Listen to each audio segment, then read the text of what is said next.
पाकिस्तान के शुमाली इलाके में वाक़े नूरपुर एक सरसब्ज और शादाब गांव था, जहां खेतों की हरियाली आंखों को सुकून बख्शती थी। हर तरफ बुलंद व बाला दरख्त साया फगन थे और गांव के किनारे एक नहर बहती थी जिसका पानी शफाफ और ठंडा था। ये गांव सादगी, मोहब्बत और भाईचारे की अलामत था। इसी गांव में एक नौजवान हमजा अपनी बूढ़ी मां के साथ रहता था। इसके वालिद का इंतकाल इस वक्त हो गया था जब वो महज 10 साल का था। इसकी मां ने सख्त मेहनत करके उसे पाला था और वो हमेशा दुआ करती थी कि इसका बेटा एक नेक और कामयाब इंसान बने। हमजा अपनी जवानी से ही एक खास मकसद के तहत जिंदगी गुजार रहा था। वो समझता था कि दौलत कमाने का असल मकसद सिर्फ अपनी जात को संवारना नहीं बल्कि दूसरों की मदद करना भी है।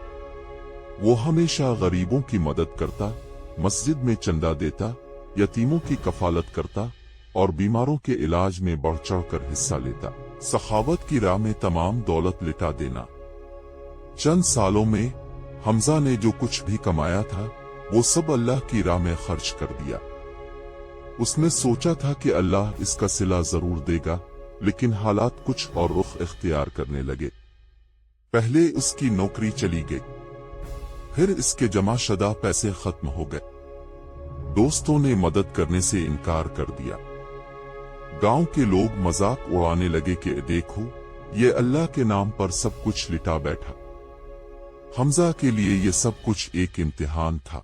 एक दिन उसकी मां ने कहा, बेटा, अल्लाह के रास्ते में देना अच्छा है, मगर खुद को भी संभालना जरूरी होता है। अब वक्त है कि तुम तिजारत करो, क्योंकि रसूल अल्लाह ने भी तिजारत को बेहतरीन जरिया माश करार दिया है। ये अल्फाज हमजा के दिल में उतर गए।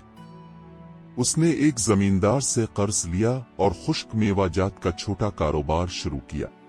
चीजें बेचता, कभी शहर जाता, कभी मीलों में अपनी अशिया फरोख्त करता। शुरू में मुश्किलात का सामना रहा, मगर हमजा ने दियानत और ईमानदारी को अपना उसूल बनाया।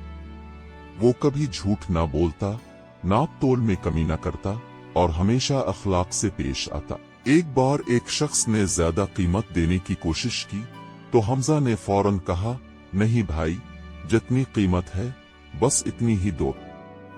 किसी ने उधार मांगा तो उसने सोच समझ कर दिया ताकि कारोबार मुतासिर ना हो। उसने हमेशा फजर के वक्त अल्लाह से दुआ की कि अल्लाह, मैंने हमेशा तेरे लिए खर्च किया, अब तो मुझे अता कर दे। कुछ ही महीनों में उसकी तिजारत में बरकत आ गई। अब वो एक छोटी दुकान का मालिक बन चुका था। फिर 1 साल बाद इसने एक बड़ी दुकान खरीद ली। जल्द ही इसका कारोबार पूरे शहर में मशहूर हो गया। वो न सिर्फ अमीर हो गया, बल्कि इसने कई और लोगों को भी नौकरियां दी। अब तक इस पर हंसते थे, अब वही उसे रश्क की निगाह से देखने लगे। गांव के बुजुर्ग कहते, हमजा ने अल्लाह से तिजारत की थी और देखो, अल्लाह ने इसे कई ज्यादा लिटा दिया। अब हमजा अपनी मां के साथ एक बड़े घर में रहता था, मगर उसने अपनी सखावत नहीं छोड़ी। ये कहानी हमें सिखाती है कि अगर हम अल्लाह के रास्ते में खर्च करें और सब्र के साथ मेहनत करें तो अल्लाह हमें बेशुमार नेमतों से नवाजता है।